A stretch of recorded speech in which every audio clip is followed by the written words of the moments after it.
Welcome to School Talk. Special education programs are among the most scrutinized parts of the public education system. The system is complicated, costly, and difficult to understand. The good news is that these programs provide a great service to students and families and a great value to the community. On today's show, we are going to review the scope of programs in the Shrewsbury Public Schools and show you what they look like in the classroom. With us today are School Committee Chair Dale McGee and Director of Special Education Meg Balsito.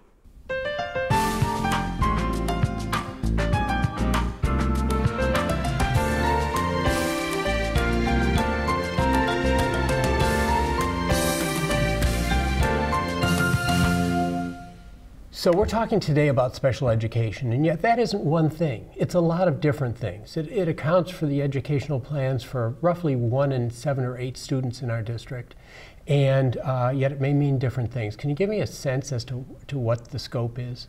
Sure. So we have students pre-K through 12 that might qualify for special education services. Those services can range from anything from speech only during the course of a week. Yeah. They might see a therapist 1 times 30 minutes, or all the way to a child that might have a severe disability requiring more services, whether that be in a substantially separate setting, requiring things like occupational therapy, physical therapy, services from a special education teacher, and that type of specially designed instruction.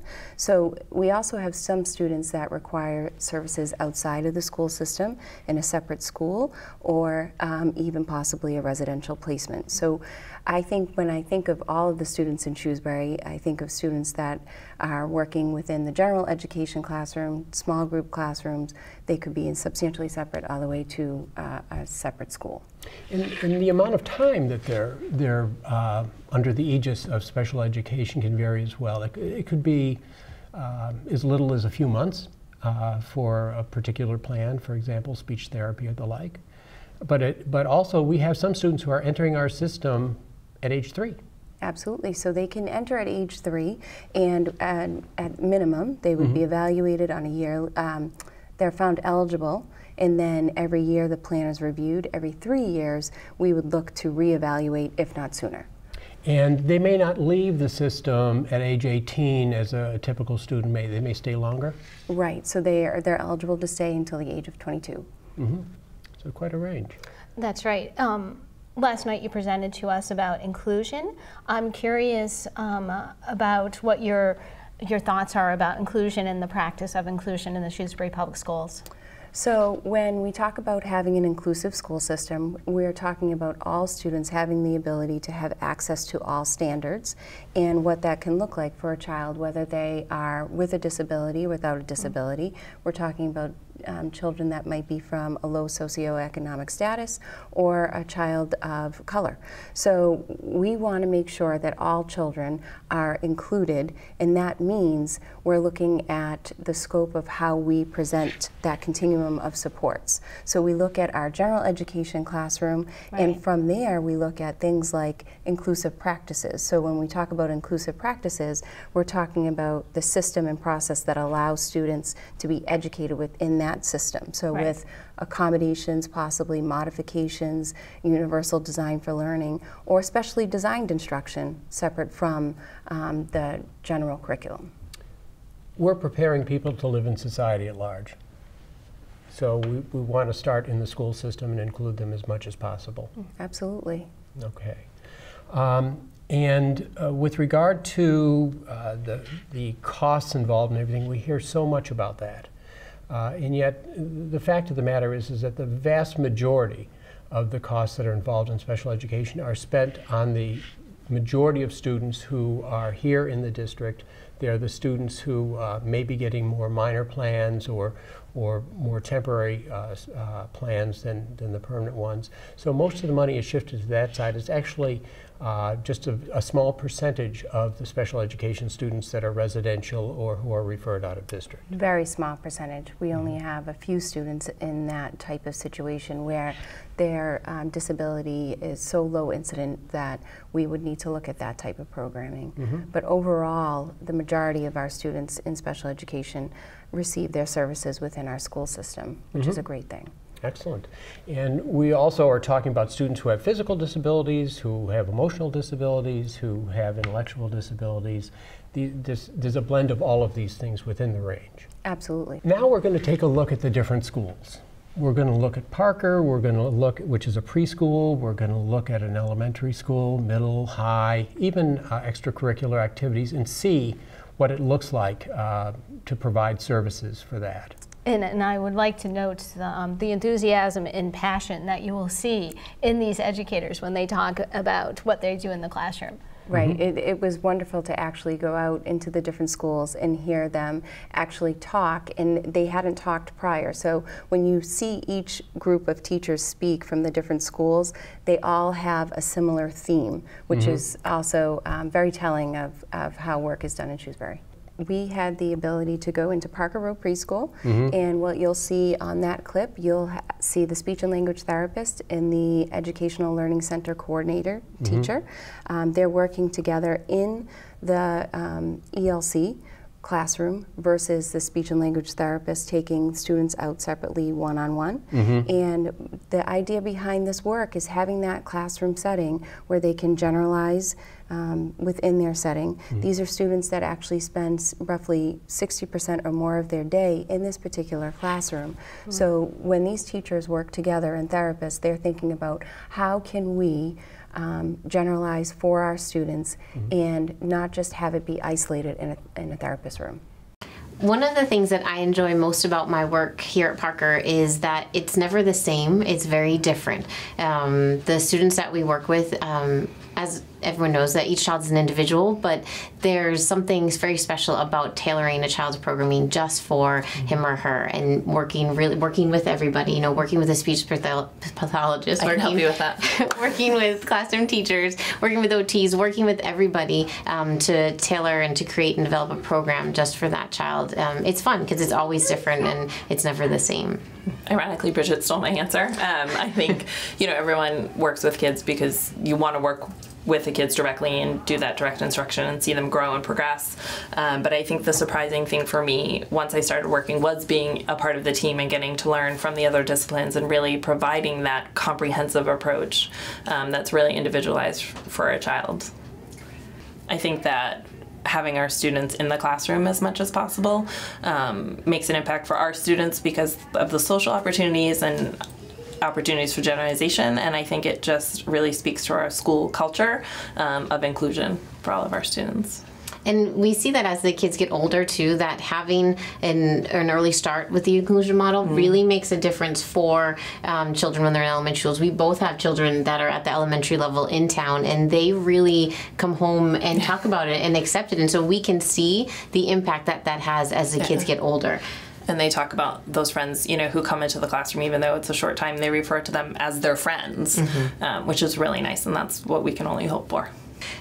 So one of the things that has helped us this year is our new teaching model, or the new structure of our program, where we get to have an ELC coordinator and a speech and language pathologist working together. So the relationship that we are able to have on a daily basis just provides us greater consistency and collaboration, and that helps us maintain accountability. And that's how I think the accountability is what maintains those high expectations, so that it's always on the forefront of our mind. You know, so we're always, I mean, all day long we're figuring out how to program for the students that we have and that we share, not only in our classroom but also in the preschool or in the integrated preschool classrooms. We really want to make sure that each part of their day they're showing their skills, they're generalizing their skills, they're developing communication strategies that can go across all settings of their day, so not even just at school but when they go home too.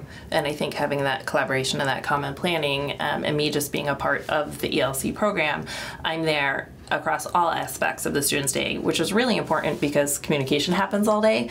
So knowing, you know, when a student demonstrates a skill, we're now looking to see it happen across their day, and then we're able to just build on that and scaffold on that skill. So everyone's holding this child accountable who works with them at some portion of their day. So it just works out really nice.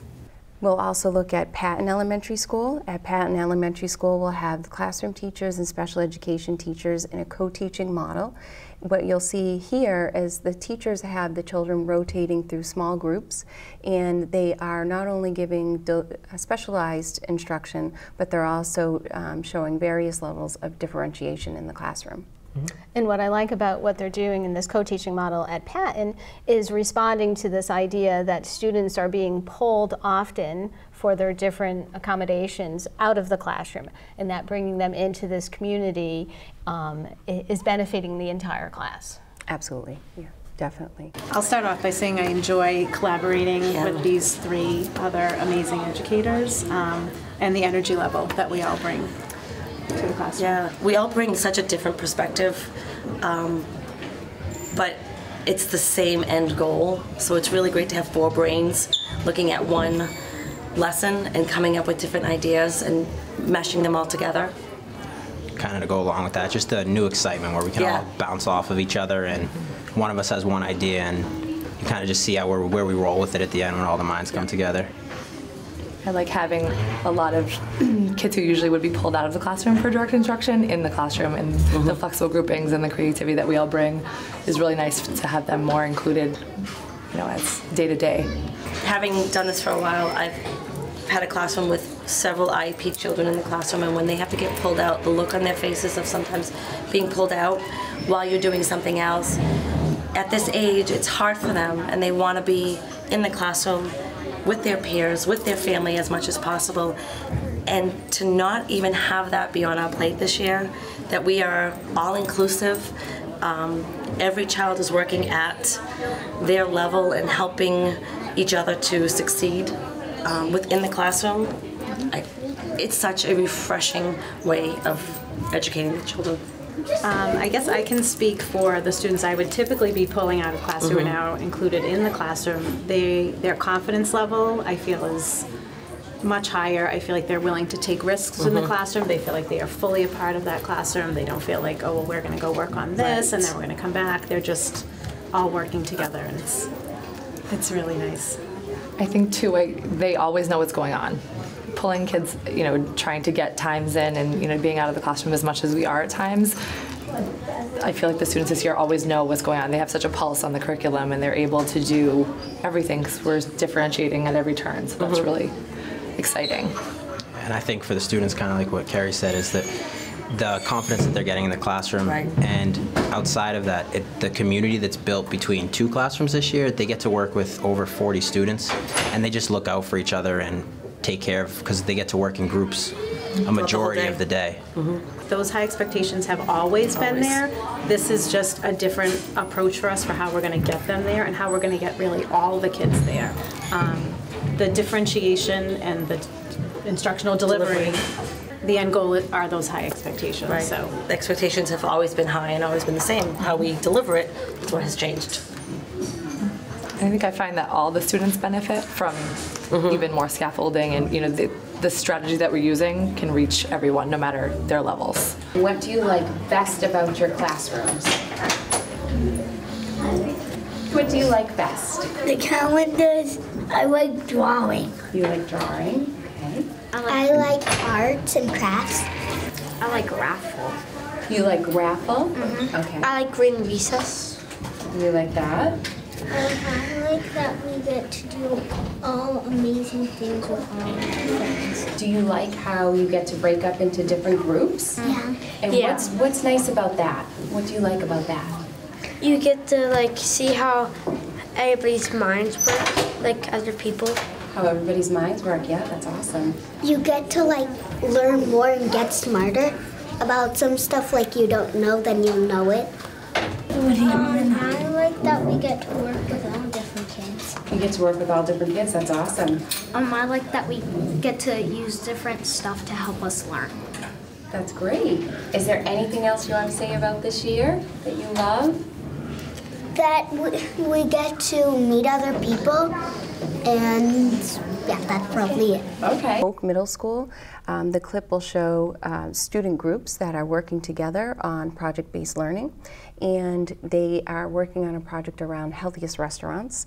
And during the presentation, you will see that the children are demonstrating knowledge of the Massachusetts frameworks, but what you don't see is all of the work that went behind being highlighted, so the teachers are actually working on the essential components that a child might need to be able to join that group and then present with their class. The most beneficial part of our instructional practice is that we are able to have all of our students succeed in their own way, and we're able to see that. We're able to see their progress every day, especially with the time that we put into planning all these things together.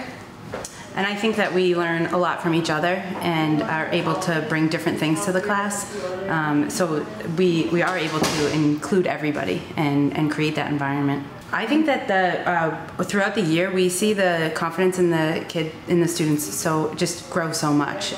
They really feel like they're a part of a team, and I just feel like they all learn from each other. They're such great peer models, you know. I agree, and they're not just learning the math skills in our class. Every student is learning these interpersonal skills, and we're able to create groups where there are so many different types of learners, and they really do mature and grow from each other. We're very proud to see. Yeah. So we like to say that every student is able to get to the top of their own mountain. So we're able to challenge them by including real world examples and kind of differentiate, so that way every student sees success, but really in their own way. We were talking about how we feel like including everyone and being in these kind of programs that we have, we see they're kind of raising the expectation for each other, and they're really holding themselves to high expectations. One of the other things that we found that is so helpful for us is having display days and making their work public, kind of like this. And I think that that helps to raise those expectations for themselves as well. The teachers are nice.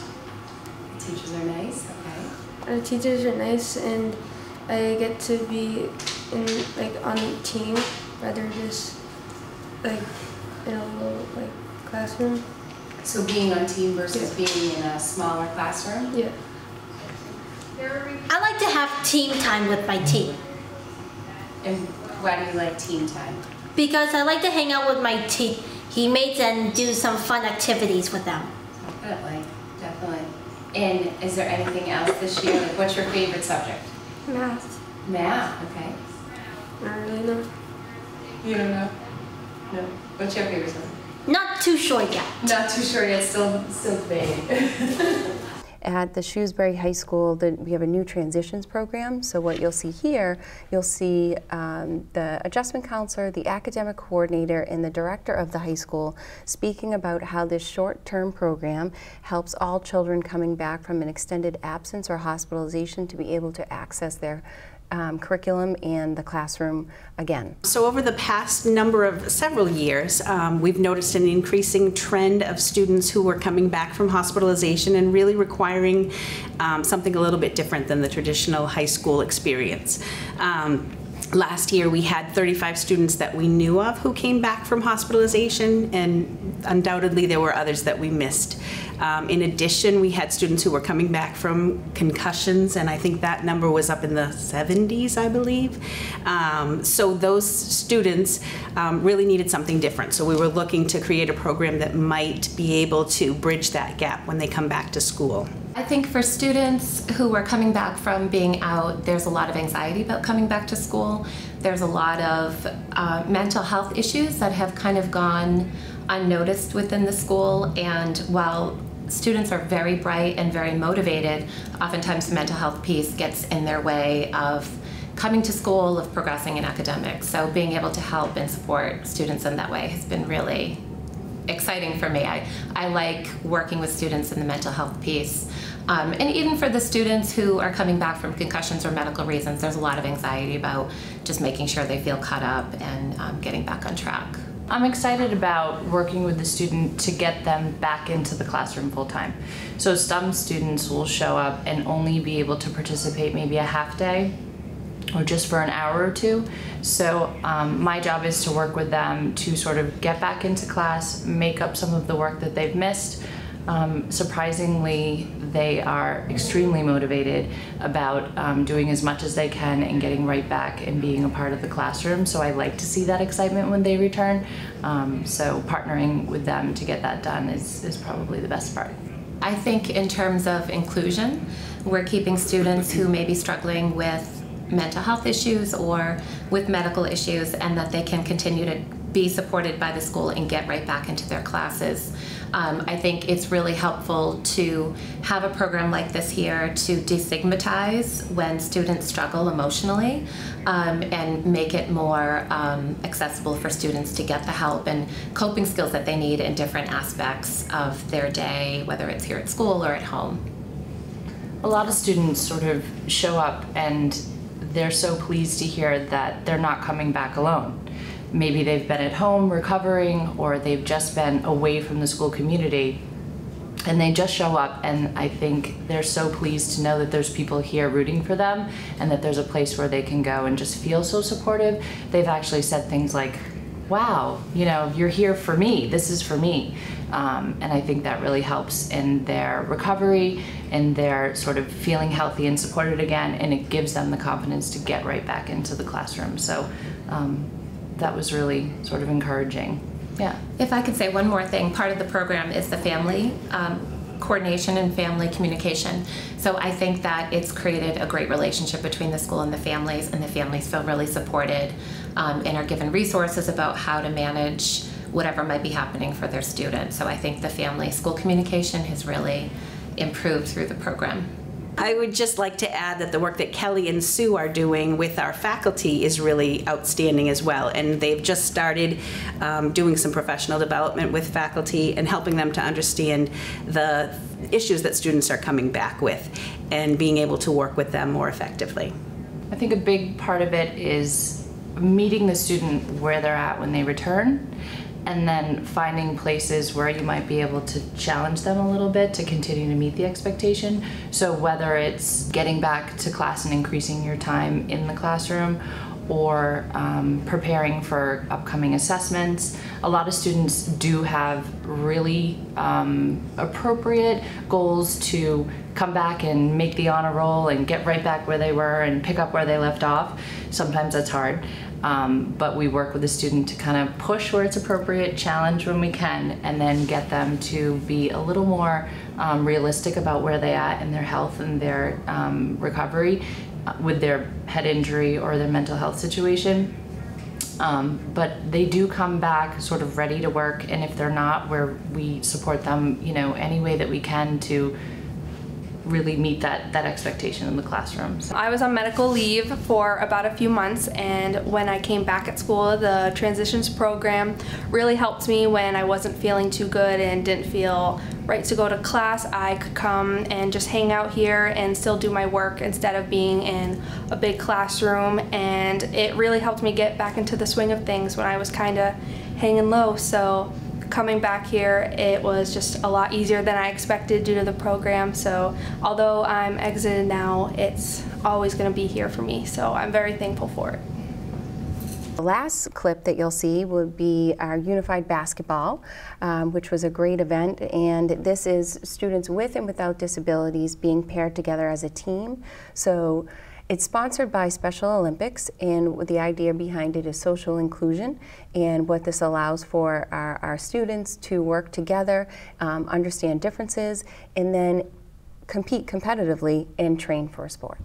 And again, another opportunity to watch passion and enthusiasm in the faces of the students that will be on that clip. Absolutely. Hi, my name is Kevin O'Connor. I'm the coach of the Unified Basketball team. Thank you for having us today. I'm excited about this year's basketball team. We have a lot of new faces and a lot of new kids who are coming together for a great season. It's just been a lot of fun to get these kids on the basketball court and teaching them the skills of basketball, but also to help them with social skills that they need in life. What I like about Unified Basketball is that we get to socialize with our teammates. What I love about Unified Basketball is that I socialize with my teammates, but at the same time, I had support from like all my friends to come like to every home game and support me through my ups and downs, no matter what. They always have my back. So yeah, I'm very grateful and thankful for that. The thing I like most about Unified Basketball is being able to give other kids a chance to do something that they love and just playing basketball for fun. I agree with that too. Also, playing for fun shows me that winning isn't everything, and it's also awesome to see the smiles on these kids' faces when they make a shot and they do something. I think one thing I really enjoy also off the court is just seeing everyone around the hallways and making friendships that you wouldn't have necessarily had if you didn't join the team. So what we're talking about here is that an individual education plan, special education, is a customized plan. It is something that is individualized to the needs of the particular student, yet it's inclusive. We want to be sure that these students spend as much time in a normal classroom as possible, that they're prepared to emerge into society and to live in the normal community. And it's a successful program. That we have a great deal of success with our students. That students who previously weren't successful in school now are. Students who previously weren't included in school now are.